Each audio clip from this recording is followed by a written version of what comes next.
How's it going, everybody? My name is Lucky Buns. In today's video, I'm going to be going over some tips and tricks to get you guys ready for Eevee Community Day in Pokémon GO. So first of all, this event is going to be taking place over the weekend on July 5th and July 6th from 2 to 5 p.m. local time. We're going to have the following bonuses: increased Eevee encounters like normal for a Community Day, a boosted shiny rate of 1 out of 25, which is going to be really important so you guys can get all 8 Eeveelutions.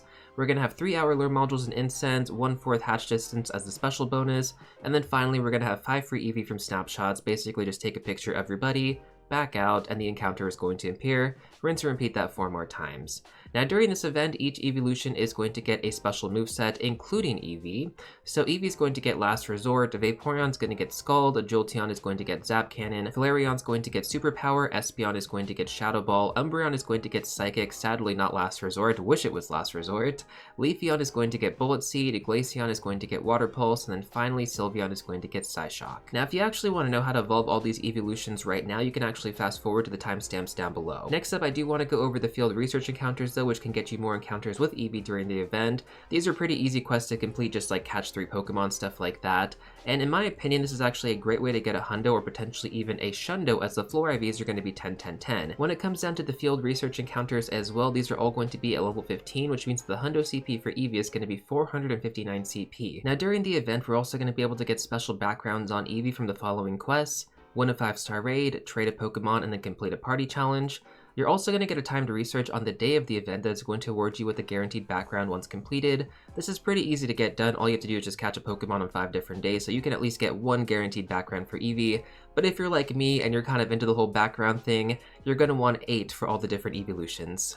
Actually 9 for all the different Eeveelutions plus Eevee. Now with that being said, there's also going to be a special research ticket for $2 like most comm days. This is going to get you 1 star piece, 1 incense, 3 silver pineapple berries, 1 premium raid pass, 1 rocket radar, and then you're also going to get a guaranteed special background at the end of each page. So you'll at least get 3 more from that if you happen to get this ticket. But I do think over the course of 2 days, just doing those guaranteed special background tasks is probably going to be doable, so you probably don't need to get this, but I do think that the premium items offered are actually kind of nice. You definitely get your money's worth. Now finally, as far as bonuses go, or things you should pay attention to, we also have showcases featured during this event. These can get you some really good premium items if you end up placing 1st or 2nd, so it's really important you hold on to all of your double extra large variants for Eevee for the best chance at winning, and trust me, there's going to be a lot of competition during this weekend. Next up, let's talk about Eevee and its 8 evolutions decks and how you can actually evolve them. So first of all, it's only going to cost 25 candy to evolve Eevee, but each Eeveelution does have a different evolution method without the name trick. Now for those of you unfamiliar with the name trick, you can actually bypass the typical evolution requirement by just using this, but you can only do it once. So I would strongly recommend against using this name trick until you get a Hundo Eevee or a rank 1 for Great League or for Ultra League and PvP, or you get to the level 41 requirement where you have to evolve all different Eeveelutions. This can be kind of helpful. Now when it's finally time to use the nickname trick, this is going to be how you're going to do it for all the different Eeveelutions. Vaporeon's going to be Rainer, Jolteon's going to be Sparky, Flareon's going to be Pyro, Espeon's going to be Sakura, Umbreon's going to be Tomeo, Leafeon's going to be Linnea, Glaceon's going to be Rhea, and then finally Sylveon's going to be Kira. Now how do you actually evolve Eevee without the name trick? Because during this event we're also going to have special Eeveelution requirements that normally would take a lot longer, but during this event they're going to be much shorter. So first of all, when it comes down to Vaporeon, Jolteon, and Flareon, it's going to be random every single time you do it. This is why if you actually have the name trick for these 3 specifically, it can be really helpful. Unfortunately for me, early on in my Pokemon GO days, I used the name trick like a total noob, and when it came down to my last Hundo Eeveelution for Flareon, it took me forever. I kept rolling Jolteon and Vaporeon. Eventually, after 8 years of playing this game, I got my Hundo Flareon, but man, it took forever and a lot of Hundo Eevees are wasted. Now when it comes down to getting Espeon and Umbreon, you have to walk 10 kilometers with Eevee as your buddy. Normally, during this event, you only have to walk 1 kilometer, which is really nice. Now for Espeon, you have to evolve it during the day, and then for Umbreon, you have to evolve it during the night. For Glaceon and Leafeon, these are actually really easy. For Glaceon, just have to evolve it under a Glacial Lure module, and then for Leafeon, just have to evolve it under a Mossy Lure module. Now finally, Sylveon is the most difficult Eeveelution to actually get in game, because you have to earn 70 hearts with Eevee as your buddy. Normally. During this event, it's only going to be 7 hearts. So yeah, it's going to be really easy to get your Sylveon. Now for every Eeveelution except for Vaporeon, Jolteon, and Flareon, the silhouette is going to match the respective Eeveelution. This is a really important indicator to pay attention to, or you might end up accidentally evolving the wrong one. For example, the evolution requirements between Espeon, Umbreon, and Sylveon all do overlap. Normally when you're going for Sylveon, typically 70 buddy hearts means that you're probably going to walk past 10 kilometers as well, which means that you could either evolve it into Espeon or Umbreon depending on the time of the day as well.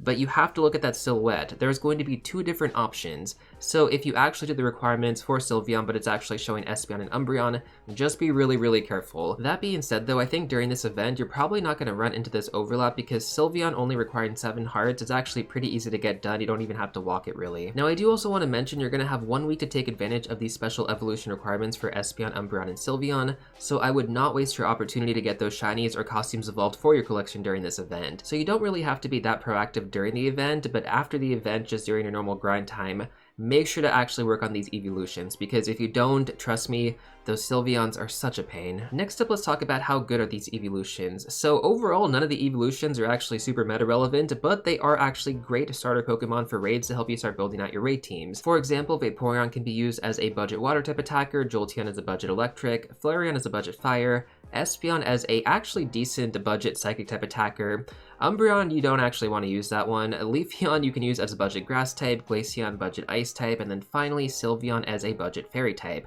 which is actually pretty good as well. So when it comes down to their overall playability in the raid / gym meta, I would have to say that Glaceon, Sylveon, and Flareon are probably the most meta relevant here. Actually, Espeon as well, I forgot to say that.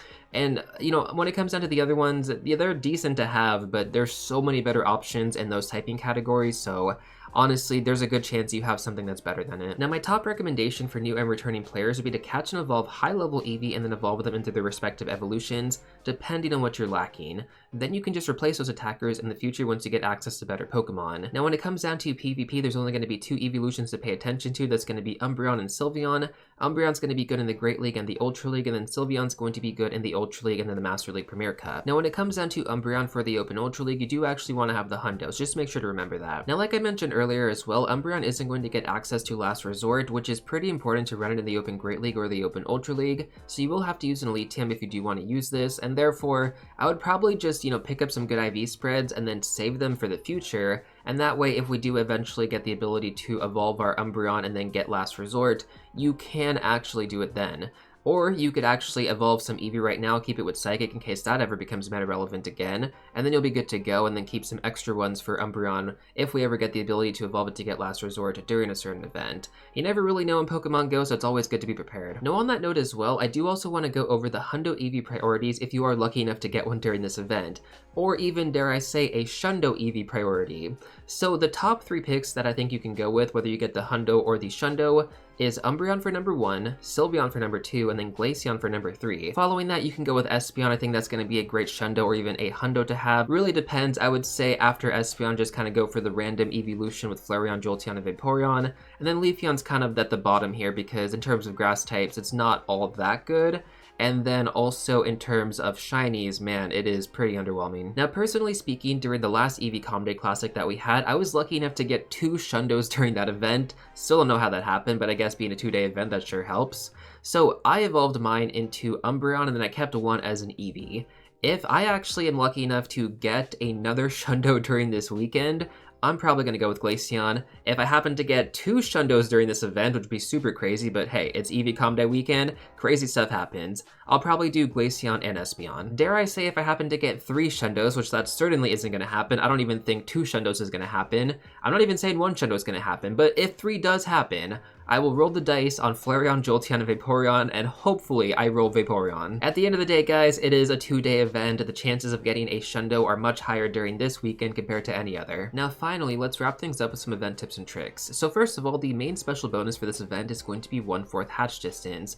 And we're also going to get the overlapping 2x catch Stardust bonus from the 9th anniversary event. Now you might be thinking, oh, I should probably drop star pieces then, right? Wrong.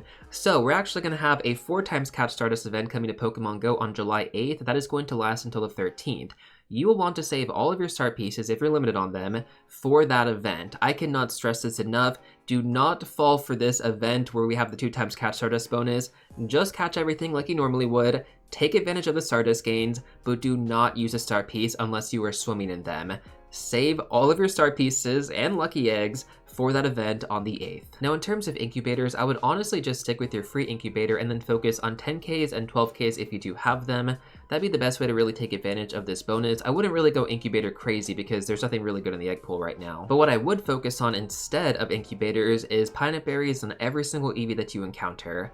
there is going to be a 2x Evolve Spotlight Hour at the end of the month, and you can actually use all these 25 candy Eeveelutions just to get some more experience. Totally optional, but it would be a really easy way to farm some experience on your grind towards level 40 or level 50. Now combined together with the Pineapple Berries, it would be great to have a normal type Mega Evolution as well for even more candy bonuses. So the 4 eligible Megas are going to be Mega Kangaskhan, Pidgeot, Audino, and then finally Lopunny. Whichever one of these you have at the highest level Mega, use that one because you're going to get even more candy. Now one last tip I want to go over is that we do have an increased lucky chance from trades right now thanks to the 9th anniversary event. So if you don't happen to get the Hundo from catching over the entire weekend, make sure to do your trades after the event on both days. Your chances of getting a Hundo right now is extremely high, so do not miss out on this opportunity or you seriously might regret it. Otherwise, that pretty much covers everything I feel like you guys need to know to make the most out of this weekend. Best of luck out there. I hope you get a Shundo, and if you guys actually want to know what are the best Pokemon to power up or even use a bottle cap on if you haven't decided yet, then check out these 2 videos next.